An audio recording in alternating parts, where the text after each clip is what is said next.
Hi, good morning, and welcome back to another round of Steel Connect webinar.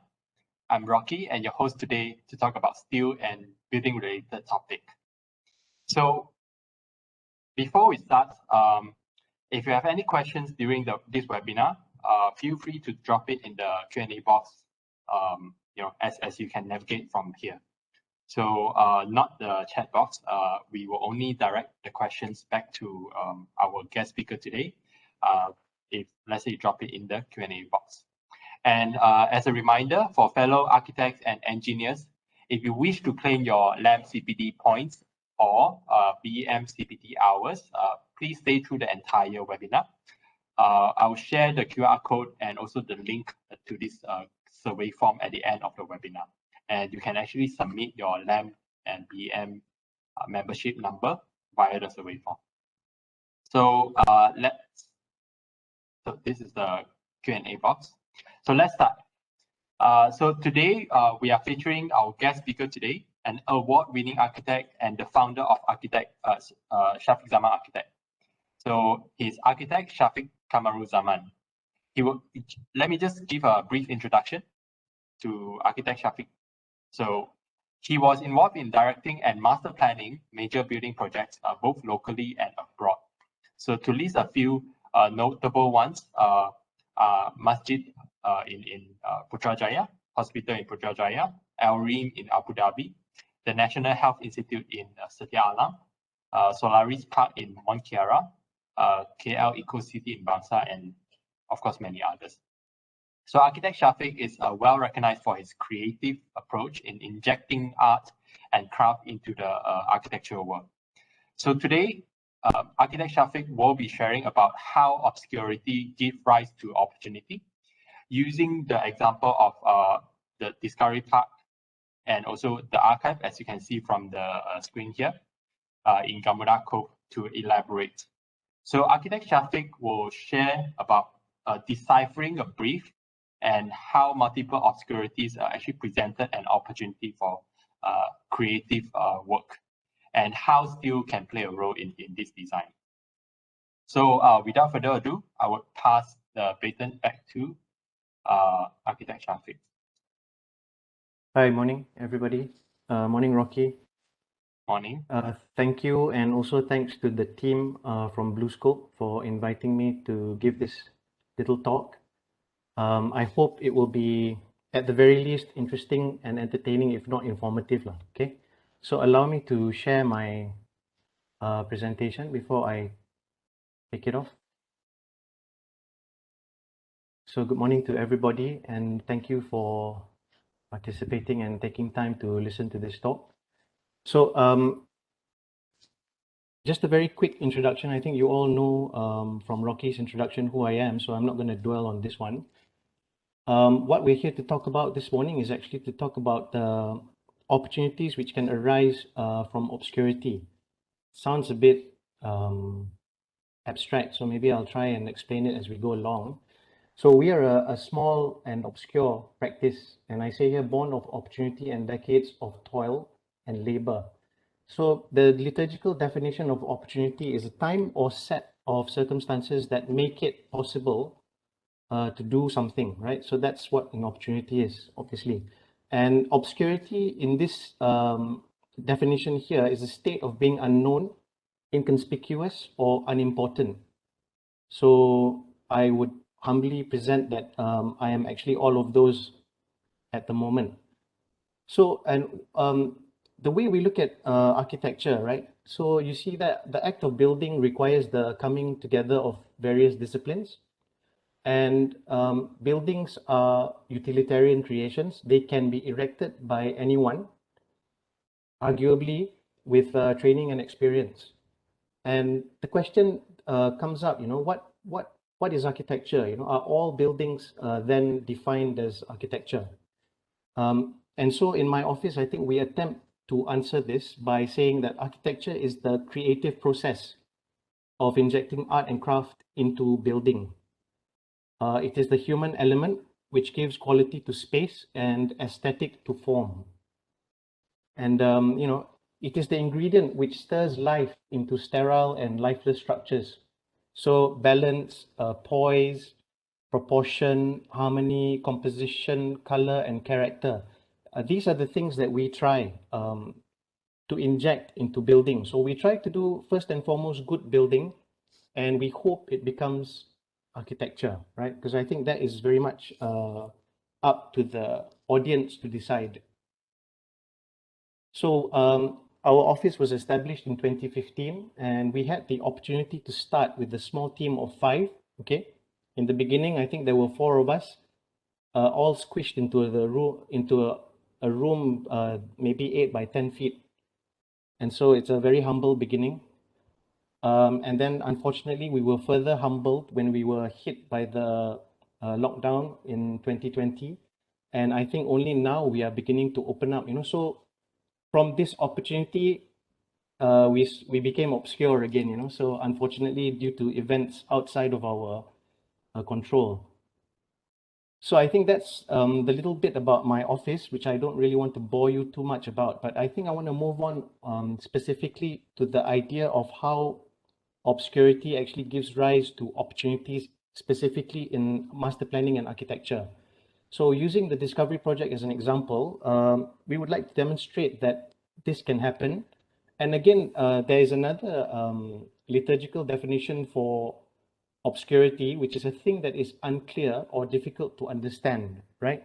So it's not just a state of being unknown or you know, unfamiliar, but it's also a state of things being unclear and difficult to understand. So how do you unravel that? We would like to share with you through this very 3 simple steps. Yeah, talking about the client's brief, I think, which all of us in practice are very familiar with. This brief varies, I think, from client to client and from situation to situation. And then, of course, the site, it is an important factor in our design directions. And then I'll go down into the detailed components in section 3. So the client brief, okay. Sometimes due to many reasons, you know, the brief is uncertain, right? The defines of the brief are uncertain. In fact, part of the reason why the client sometimes procures our services is actually to help them to define the brief. So the components, when we got this job, the components were still developing. The GFA was still unclear, and they were still looking at the viability of the various elements in the design, okay? So obscurity, how do you decipher a brief? I think that's very important because I think at the beginning, there is always an uncertainty and a lack of clarity when we approach a specific job. So I think it's not just the process of design, it's a process of unraveling, right, and deciphering. So, and then you talk about the site. So I think, you know, I'm not going to talk too much about the specifics of the site, but suffice to say that it's a sizable master plan, and it's located quite strategically actually between KL and Seremban. You know, so that's the green actually defines the whole master plan, and the red actually defines the specific site that we're talking about this morning. So what started out as an obscure development actually was it has huge potential and opportunity. You know, like I mentioned, because of its location, because of its size, and because of the I think the prowess of the developer, I think there's a lot of opportunities in this development. And the location is currently a marshy swampland, rich with migratory and unique wildlife. And the location is actually tapping off directly from the new interchange and off the elite highway. So you can see it's actually very strategic in terms of access. So, and that's precisely why this specific site was chosen, because we had good visual and physical access to that location. And so proximity to the toll, the new toll station, if you guys have driven past there, and there is a newly built sales gallery. So these are the 2 factors actually which help to determine the approximate location for the site. So when we zoom down into the site proper, what we actually discovered that there is already this master plan that is being worked to. but we were having to intervene and look at a series of plots which were divided by a dual carriageway down the middle.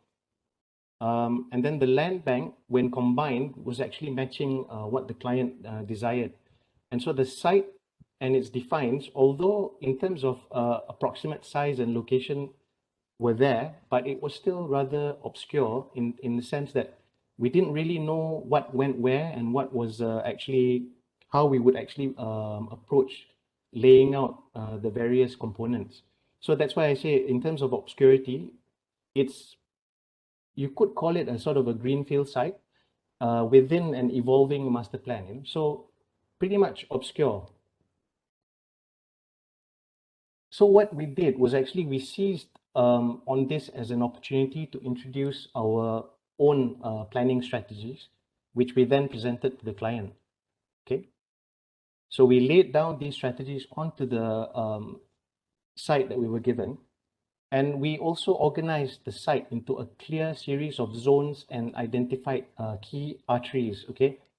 So this is merely a conceptual diagram which tries to demonstrate that we see it like a tree, and the trunk of the tree is the main spine, and the roots and the branches are the arteries, which I say are flushing the various zones with nourishment, which in our terms, architectural terms, is basically your access for vehicles and pedestrian footfall, okay? And then using that as a base, we developed it into various zones. So the zoning became, started to become less obscure and more organized. And we also developed a sense of hierarchy and connectivity, which gave the whole master plan a clarity, which we would then use and develop into a road, like a roadmap, you know, because I always use the analogy that design is like a roadmap. Yeah? So we have to have a view of where our final destination is going to be. You try to fix the route and identify the sort of pit stops that you make along the way. So this is the roadmap that we use to develop the master plan.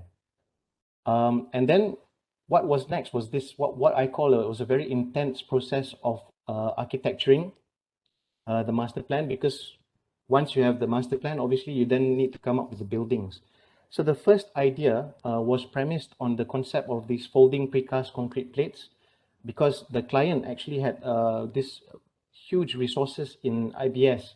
So we talked to them, we say, okay, let's look at maybe adopting this. But you know, because it's a very intense design exercise, things change literally on a weekly basis. So we quickly came up with another option whereby the client requested for a lighter solution. So you can see that most of the master planning actually is hinging on the archive, which becomes the anchor for the development, simply because of its excellent frontage to the main access road. Yeah. So in this second option here, we explored an umbrella-like structure. So we went on in the third week to look at how this lightweight structure could actually become more dense to protect against the elements. And very quickly we ditched it and moved away from that idea and started looking at this, which is beginning to take the final form of the archive. So we combined the idea of a traditional gable roof together with a hexagon, and we felt that this yielded a very contemporary architecture, and at the same time it became a very recognizable form. So we use this as a base moving forward into option 5. And at this point, the client told us, hey guys, look, we're going to introduce this very interesting ride, which is the aero bar. Okay. So I thought, great, because it's a vertical element. And so what we did was we latched on to this idea and used that as an anchor for us to further cement the location of the archive itself, as well as all the other components of the master plan. So the block placements and orientations began to settle down in this option, the 6th option. And then we explored possible expansion of this archive block, right? So for future purposes, you know, if this thing became really successful, then, you know, you might look at multiplying it. And then we looked at linkages across the site, which we tried to develop across the two portions of the site, as well as down further into the deeper depths of the Discovery Park itself. The seventh option, I think the key components became pretty much fixed. And then we started looking at conversations between the building and the landscape, so that everything starts to sit more comfortably within this master plan. So architecture, master plan, and then how do you get all those things to jive? I think in the 8th iteration of the master plan, there were just minor tweaks on the building orientation. You can see it's just a small tweak. And then the client introduced a completely new element, which is the beach pool club. And we just tried to make sure that this just plays off the archive, and everything was sort of like harmonious, so that nothing's sort of like fighting each other. In the 9th option, we just made further tweaks on the building orientation, and then we strengthened the linkages across the two sides of the site. And then finally, I think this is the option that was more or less settled on, that we used to proceed to develop and to make the necessary authority submissions and how do you say it, tender documentation, etc., with the eye of actually having these components built. So at this point, you can see that it was a very intensive, I think, how many? 12 weeks, 2 months, where we started with literally nothing, and we actually ended up with a scheme that was almost good to go. So I think the point here is that despite the relatively obscure brief, I think we saw that there was an opportunity to do something special, right? Because of the fact of the not having this kind of a clear preconception of what this development should be and should look like. And I think that became an advantage for us in this particular example. So the opportunity was then that within 12 iterations of the master plan and in 4 months in total, we actually came up with quite a succinct design, I think, in our opinion, and as well as the client's opinion. So I think the point here is that opportunity can be seized with determination, guided by a clear strategy. So you can see now that the components actually all sit quite nicely within the scheme, and it's very, very clear. Okay, so then this opportunity allows us to design the buildings within the master plan, starting with phase 1. So I'm just going to quickly run through, because I think you find out that, so these are the processes that we went through to design the various components within phase 1, what was initially phase 1. I'm just going to run through the slides. We can always come back to it if you want later at the Q&A section.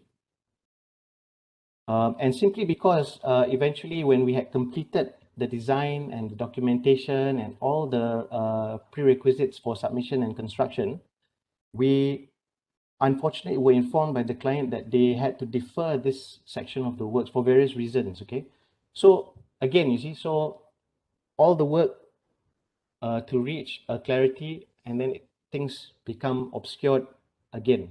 So this is, I think, the life of architects, right? There's always sort of like ups and downs and highs and lows in terms of how the work, the demands of the work, the nature of the work is just like that, okay?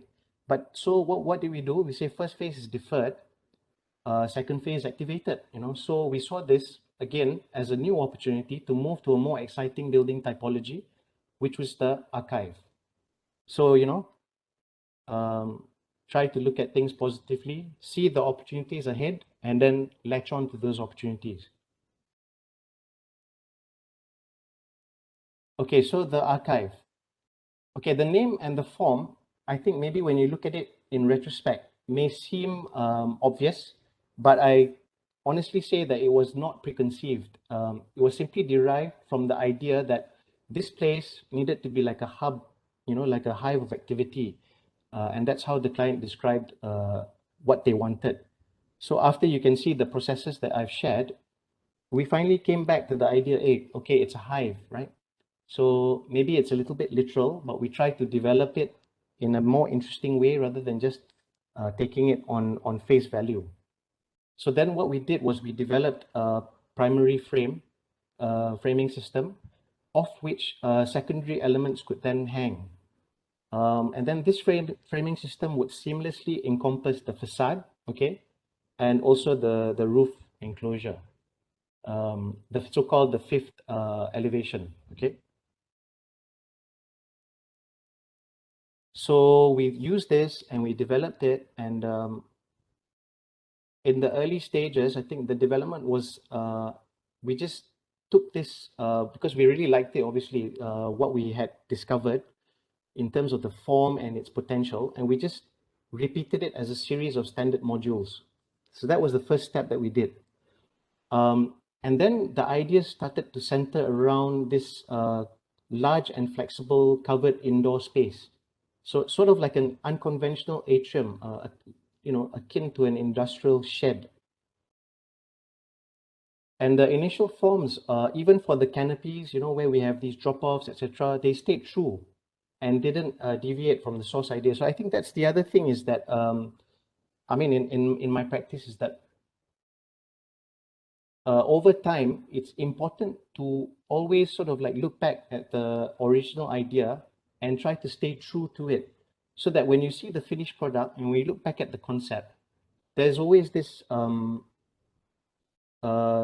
is no disconnect, yeah? Because sometimes, I mean, like, I've been in practice for a long time. I think this is one of the things that I try not to repeat, a mistake that I've seen made many times in architectural practice, is that the original sketches and concept drawings look wonderful, but when you execute, sometimes it ends up looking like a completely different animal.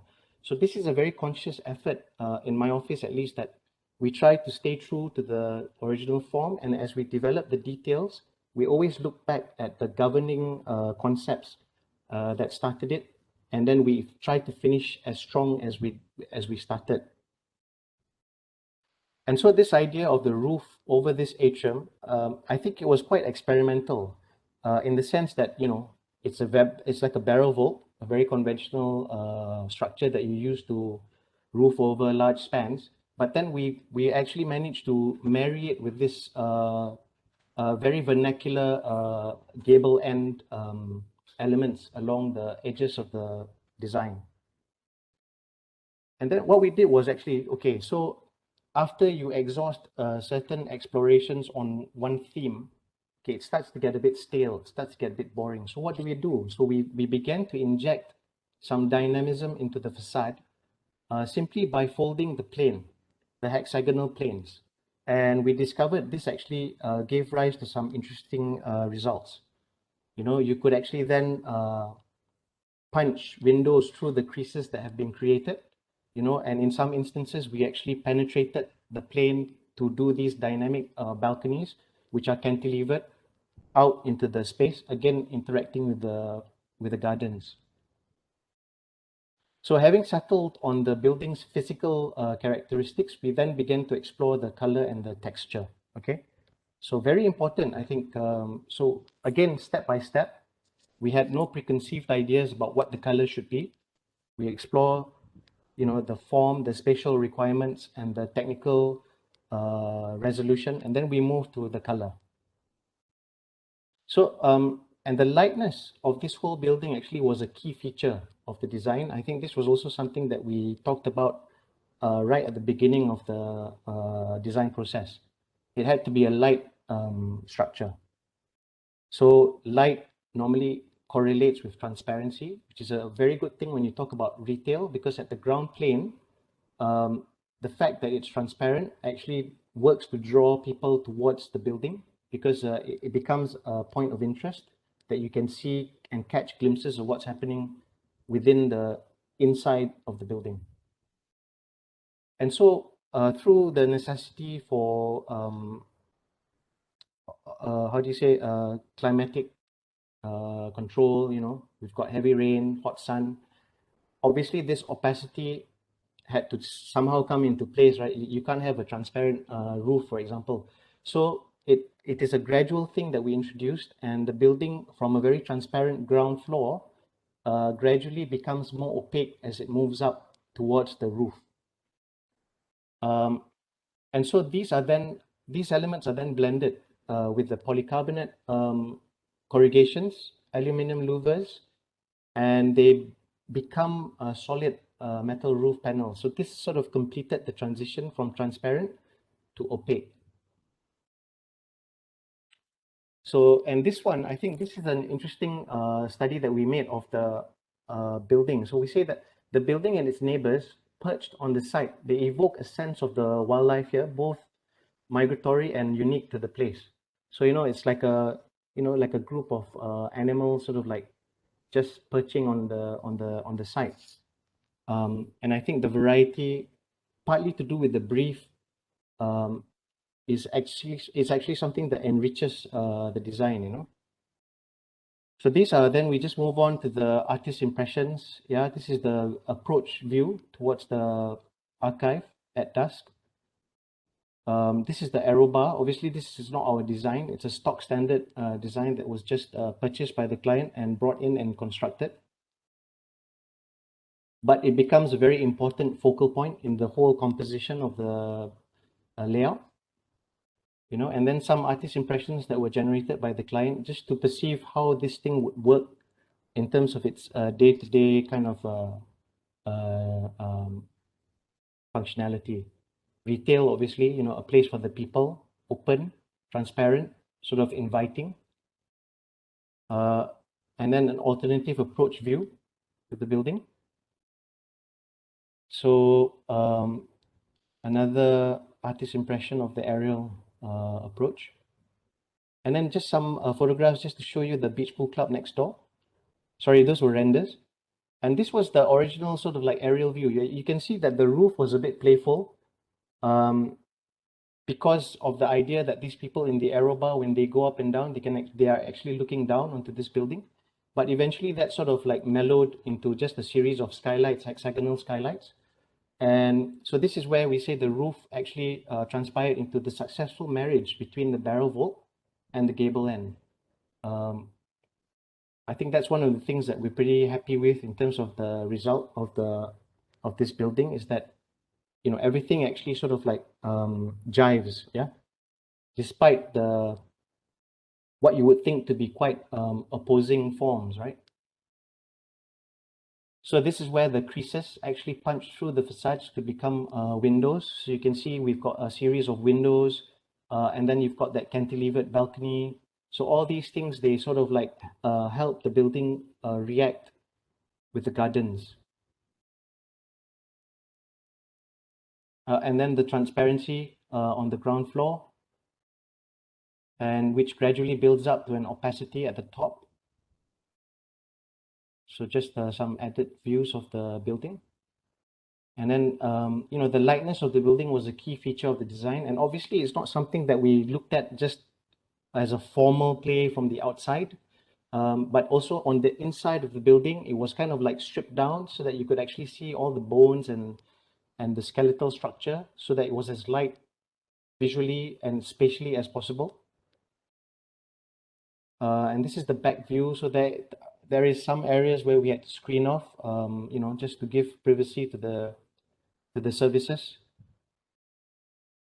And then here we just say that, you look at it, it's like, some, just some animals that have landed and perched on the site.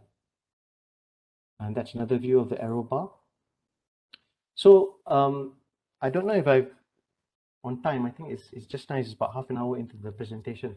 So here we just want to say that quality to space and aesthetic to form. So these are the things that we aspire to.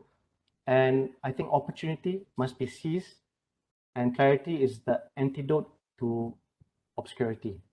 Maybe sounds obvious, but I think in this particular instance, I hope we just demonstrate that it's not so obvious. It takes a process, it takes rigor in design, and I think it takes a lot of determination actually to get to where we want to.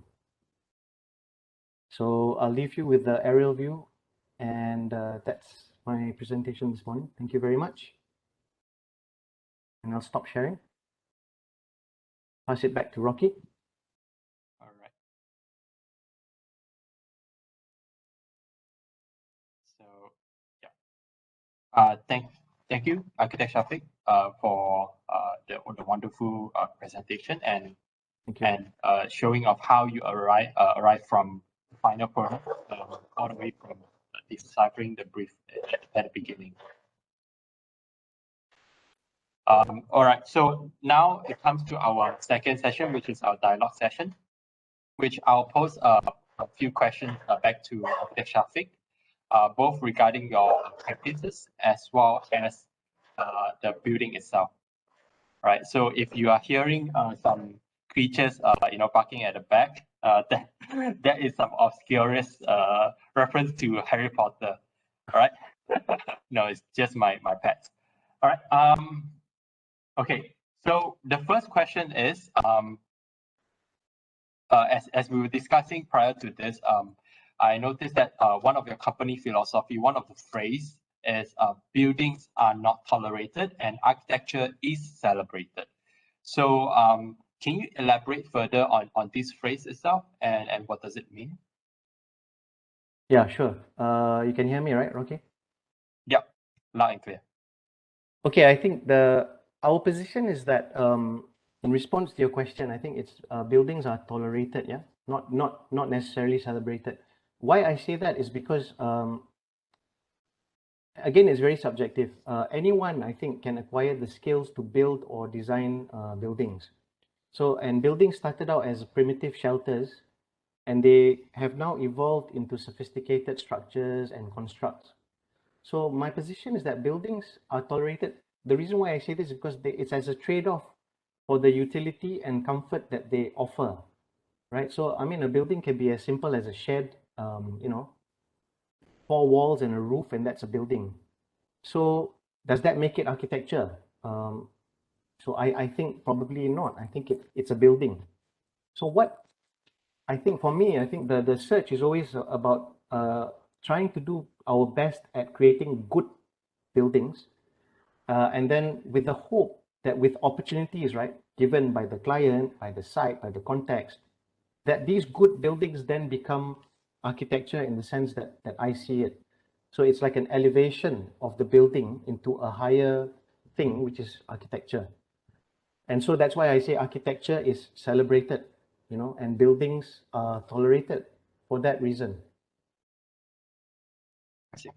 So I guess what I'm getting from you is that, for example, the archive that is shown on the screen, that in order for it to be architecture, it does not just have to be a building that is useful, but rather it symbolizes something that is unique to the location and unique to the community. And of course, I think it has to have some injection of creativity and philosophy from the designer, him or herself. Yeah. So I mean, I think so. Yes. All right. So moving on to the next question is about this obscure time, as well as as obscure as it can be. So what kind of opportunities do you see within your team, and what kind of achievement are you most proud of during this period of time? Okay, I have to say that it's tough lah. I mean, I think most of the people here can agree that it's been a very challenging period. And I say this pandemic has actually worked to obscure a lot of our recent past. Why do I say recent past? Because, because of what's happened in the past 2 years, I think a lot of the good things, not just that we have done, I think everyone, probably all of you out there, it's almost like being erased, it's very sad. Especially like talking from my personal point of view, we were established only in 2015. So when the pandemic hit, we were sort of like just getting into a momentum of like positive growth, for a small office, we were building it up, and then suddenly just to be hit by this sudden full stop, it was quite difficult. So I think the probably the positive side of it, if there's any that I can look at, is the lull, because as a creative force, I think architects and architecture, we are by nature, we are quite creative and we like to do new stuff and have a lot of new ideas. So I think the lull actually resulted in this build-up of and like a hunger for a release of creativity. And so if anything, I think that's the positive thing, is that coming out of this, I think now we're coming out of it, we find that there's a lot of fresh ideas and energy that is resulting from the lull. So I say, like, it's like the creative juices are bubbling over. And I think that can only be a good thing for the built environment, because hopefully we get better buildings and architecture resulting from this long hiatus. Okay. I think your second question was my proudest achievement. It's a small thing. Basically, is what you see here today, the archive. We submitted this as our first project to the PAM Awards, and we were actually shortlisted. Okay, so and the other thing is that because we didn't have much projects during the pandemic, we also entered a few international competitions, and we were actually given honorable mention on one of our submissions. So I think for the first time for a young office, I think to be shortlisted and to be given honorable mention in our first endeavors, I think I'm most proud for those two things. Thank you. What I can get from what you just mentioned is that as this obscure time back 1.5 years started 1.5 years ago, I think most people would be forced to have a full stop and start thinking about, okay, what are the things that they can do to support or to make sure that they make full use of their time. And I think for Shafiq Zaman Architect Firm, you guys try to let your creative juice flowing and hopefully bring it to after the pandemic. And for anyone who is listening, if let's say you are interested to have some creative juice funded from Shafiq Zaman Architect Firm, feel free, right? And yeah, and let's move on to the next question, which will be about the archive as well as the Discovery Park itself. So what is your thought process through the design iteration? Because earlier you mentioned that the geometry of so-called the architecture element of hexagonal shape is not preconceived from the honeycomb. It has a deeper meaning behind it, where it is more about the community and how a beehive represents or rather this building can represent a beehive where all sorts of activities will go on within it. So can you share the thought process behind the design iteration and how it is maintained in terms of design elements? Yeah, okay, thanks, Rocky. I think, like I say always, the opportunity comes in many forms. I think in this case, it was a lot to do with the client's brief as well, right? And the client wanted a building design that had to be, I mean, I don't like to use the word iconic, but essentially they wanted something that's memorable. Okay, what is the definition of memorable? For us, what is memorable is when you look at something and when you turn away, the image actually is retained, right? So for me, I think that's memorable. And how do you achieve that? Is by having a very simple form, which perhaps is replicated. And so this is the idea. So in a way, I cannot pretend that it is not a formal exercise, but I think it is also a spatial exercise, because the form has to actually correspond to the actual space requirements of the brief. So the brief drives it and the client drives it as well as the architect. So the other requirement was that it had to be built in a very short time frame. So we had to look at a design which could be again replicated, modularized, and produced in a mass quantity and then just assembled. Okay, so and I think that we just fell onto the right formula. I think it's a little bit of luck. You know, I'm not going to take all the credit. I mean, luck always comes into play when you talk about design as well, which is always, it's the human element, right? And then they wanted these spaces which were very flexible in the middle, which is the atrium. And then you've got the spaces. So it's a very predictable kind of a retail setup, right? So I think we didn't struggle too much in terms of the plan. And then, you know, when we started to explore the idea of the hexagon, which relates to the beehive, and then we also felt that it correlates with this pre-existing roof form, which is the gable form, which is actually quite suitable for our climate, and you know, it takes the rainwater away very quickly. So that's essentially how we came up with this design. You know, I hope it answers the question. Yeah. It does for me, because I think what you were trying to achieve, I guess, is that from the brief that is given to you by the architect, you try to maintain or use a certain so-called design elements like the gable roof to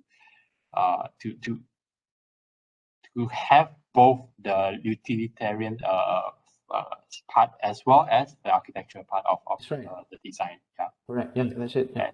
Yeah. And come to think of it, and the name was referred to as the archive, and I just noticed there's a height within that archive which is kind of is you know, hidden there. Yeah. So which brings me to the next questions about material selection, because just now you mentioned about lightness and how the span within that building is quite wide to cater for, you know, whatever inside. So how did selection of material help with this design process and also refinement of your design? Okay, you know, steel is an expensive material, right, in the construction world. But I think sometimes you have to also approach it with the right mindset. And I think in this case, the design, obviously, there's no two ways about it, right? In order to achieve the design, we had to use steel. So because steel is a material of choice, obviously, because it deals best with unconventional forms, and by nature it is lightweight, you know, both literally and I think metaphorically. So, and it also facilitates speed of erection, precise assembly, all in a very short time frame. And but I think kudos to the client, right? Because they didn't say no steel, right? They said, okay, let's do steel. But how do we then balance the cost, you know? Because if you were to do a building entirely out of steel, I think it you know, everyone would agree that it's not going to be cheap. So, and cost is something that we also have to grapple with in the real life, the real world of design. So we said, okay, let's use RC where it makes sense, right? Where it makes sense for the design, where it makes sense for the cost, where it makes sense for the construction. So where would that be? At the base, okay? So at the base, the ground floor, the elements would be cast in concrete, right? So you see, that's why you see concrete columns and beams, which then become the stage of which you would erect the steel components. So it became a hybrid structure. So what that did was actually it allowed us to express what we wanted to by way of design, and it allowed the client to have an iconic building, but at a very fair price. So I think that's how we approach actually the selection of materials and the construction methodology, etc. Yeah. And to bring back the point that you highlighted earlier about, you know, as you go up, there'll be a gradual opacity. Yes. Right. I think some of the pictures that you'll see in the slide, which comes to the next point. But look at the photo first. There are ample amount of transparency at the bottom, which you know, as what Architect Shavan you mentioned, allows for certain transparency from outside in and inside out. So yeah, I guess that give it a balance between choosing our material and as well as facilitating the design. Yes, absolutely. All right. So coming just now you touched on the cost. So of course at this day and age the cost will definitely be one of the factors. So and I during our preparation I remember seeing one of your public postings that you mentioned affordable need not be cheap and quality need not be elitist. So on that note, does achieving architecture design have to be expensive? And my next question would be, how do we actually navigate through achieving architecture design while still meeting a tight budget? Okay, I think this is a very important question. And I think that at this stage, I think I can quite confidently answer it because I've actually done a lot of buildings. And yesterday, actually, I just visited one of my buildings, which is under construction, sort of like 80-90% completed. And what I realized and I shared with my team is that we say it's a sort of like medium low cost development.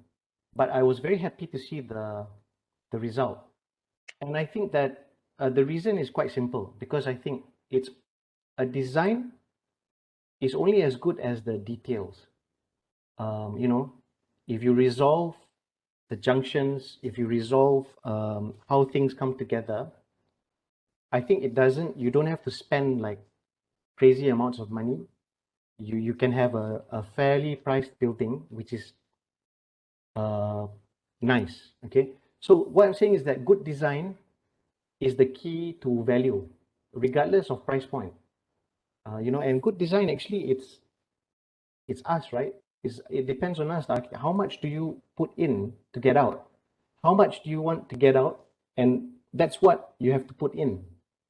That's my opinion. So it requires a lot of hard work on our part, you know, because it is something that you have to divorce from fees and commercial considerations, and even I would go so far as to say office overheads, all these things, because I think you are only as good as the product that you produce.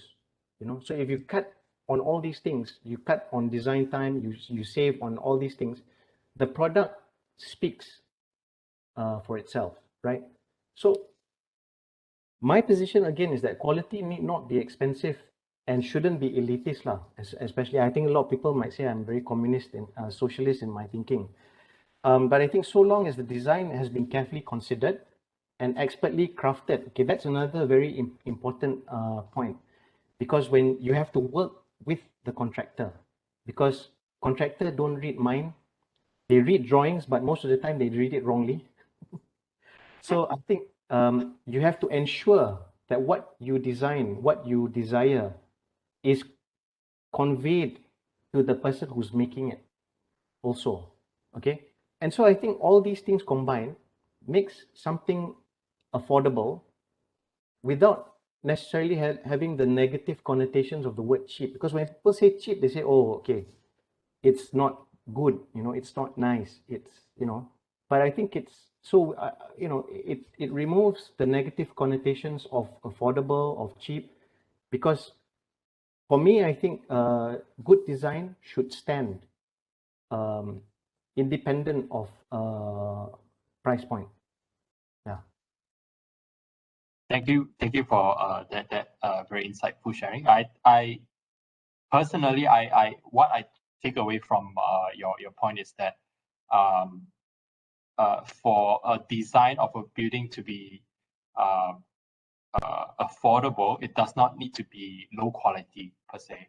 And linking it back to the topic, despite the obscurity of the initial budget, I think deciphering the brief on what the client want the most, I would say is one of the important points, and in a way delivering something of value to the client by balancing the usage of different material. Of course, in a way, when it comes to that limited so-called budget, I believe you know always limitation fuels creativity. That's my belief. And I think what you're trying to say is that, trying to be creative in using the budget and trying to direct it in the right way. And by doing so, the quality would not be just for the upper echelon of society or building, but rather it can be accessible throughout by the mass. So yeah, so I'm glad we had this conversation, and I hope those who listening in to our dialogue session is learning something from Architect Shafiq as well. And with that, let us move into our next session, which is a question and answer session.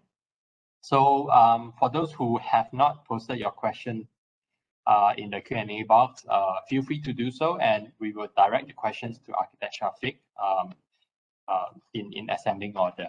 So I see there is the first question, Architect Shafiq, is from Roland. So Roland's question is it possible for him to get a copy of the presentation slides?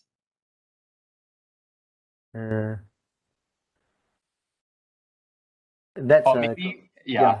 Maybe I need to consult also BlueScope in terms of what the policy is. Can we get back to you on this one, Roland? Yes. So I will get back to Roland later. Yeah. All right. So the next question is what is the floor to floor height from ground and floor above? Okay. For this archive, yeah. I have to apologize because I should introduce my architect Henry, who was actually pivotal in the execution and the success of this building. So maybe Henry would be in a better position to answer this question. Henry, what was our floor to floor height? Okay. Hi. Just to clarify, so for our ground floor to first floor is actually 5.4 meter. Then on the first floor to so-called the mezzanine, we have another 4.5 meter. So the total height of the building actually is about 40 meters. Yep. Thanks, Henry. I hope that answers your question. Yeah. So is that just curiosity? From this question, is that considered a high floor height, or is it considered a normal? It's considered a good height for retail.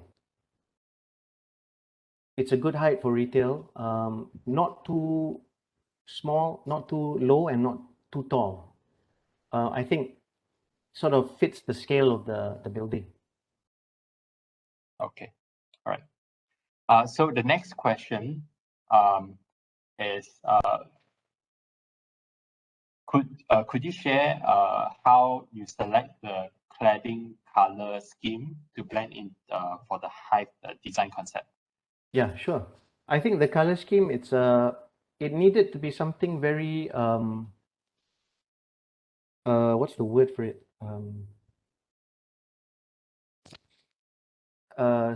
Subtle, it's not a color that should be shouting, because the form itself is already strong. And so we kind of settled on this kind of a dark gray for the frames. And then everything else would be a very neutral kind of a pale off-white to emphasize the frame, so that the frame offset against the lighter colors, it becomes that much more effective. And everything else was just a kind of a neutral pale white, and just so that to allow the inside of the building to come out, as you can see in this photograph here, very neutral tones, warm tones, inviting, sort of like not something that scares you away.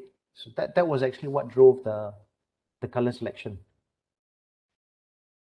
Yeah, I remember when we were doing the dry run, you mentioned that it has to have certain contrast to the warm tone, so that people can see through and clearly see what's going on inside. That's right. Yeah. So I hope that answered your question. So moving on to the next question is that from Roland again. So he said he missed out at the beginning of the your presentation and would like to know where is the location of this wonderful design project by Architecture Hub. So Oh, thank you very much for that compliment, Roland. It's located in the Cove by Gamuda. It's actually on the way to Dengkil, off the Elite Highway. So if you go heading towards Seremban, it's on your right. And if you come from Seremban to KL, it's on your left. I think it's quite a fair drive. I mean, at the moment, is it about 50 kilometers, I think, Henry, from KL? Yeah, it's about there. 60. Yeah, Yeah, it's about 50. Yeah. yeah. But it's a very nice sort of location, I have to say. No bias attached. well, coming from a person, I mean, I used to travel quite frequent through that highway, and it used to have so-called signboards, Gamuda Cove signboards. So just coming from person who normally will drive by, once the signboard is taken down, would I be able to see this plot of developed land once? I mean, Yes. especially the archive. Actually, I was From there. I Howard. drove past yesterday because on the way to my other project. And yeah, you can see the arrow bar very clearly, the top of the arrow bar. And you can actually catch glimpses of the silhouette, the top silhouette of this building. I see. Although I don't advise you look there because you should concentrate on driving. Yeah. So, Anyway. but it's a very easy detour because they have a very good interchange. It's very friendly interchange that you just take that leads you directly to this development. But I'm sure it will definitely serve as a landmark for the township or the community over there, as it is eye-catching per se. Hope so. Right. I hope so. Yeah, thanks. Yeah, I hope so too. Yeah. And let's continue on to the next question. So from Chuck. So Craig, Chuck's statement is great architecture, a true execution to the use of steel material, noise dampening during heavy rain. So yeah, touching on the noise dampening during heavy rain. So I believe there are some insulation being used in conjunction with the cladding. So is that part of the design consideration and part of the brief as well? It's one of the areas where we would have liked to spend a bit more, but we simply were limited by by budget. But having said that, there is a layer of thermal insulation, which also doubles up as a sound insulation. So I won't say that it is entirely soundproof. It's not, but it does reduce the pitter-patter of the rain substantially. So I think at the end of the day, it was a fair compromise. I mean, you don't need the mall to be super quiet anyway. I think it's nice to know what's going on outside, but it's not noisy to the point that it interferes with your conversation. Let's put it that way. Okay, cool. Yeah, I would say my personal view is that mall is noisier than whatever is outside, which from the view itself seems like a much more zen, quiet place compared to the inside, which if let's say you imagine the hive, then there'll be like bee buzzing within, with all the activities rather That's than right. outside. Yes. Yeah, so Chuck will have a following questions. Can you share the noise dampening details? So this again, I would say, can I assume that we will get back to Miss or Mr. Chuck later? All right. So yeah. So the following question. So we are about on time. So let me just let us just answer a few more questions that is asked. Sure. So Okay. it's ground level 9.5 meters and above 4.5 meters. Okay. Perhaps Henry, you might want to repeat the floor height. What is the ground to? Ground to Ground first floor, floor, it should be 5.4. Yeah, and first floor to the so-called mezzanine is about 4.5. Yep. But the mezzanine, yeah, but obviously where the barrel vault and gable peaks are, it's a lot taller. All right. Yeah. The So mezzanine, it's sort of like the flat datum level, yeah. yeah. So it's definitely having much more ample space above that due to That's right. the apex and the gable. That's right. All right. So another question by Han. So were there BlueScope standard watertight detailing at the skylight as well as the facade glazing threshold, or each module required to develop its own watertight detailing? So I believe this question has to be dealing with water tightness between the joining between two different materials. I think there's no standard details on this building. We develop all the details together with they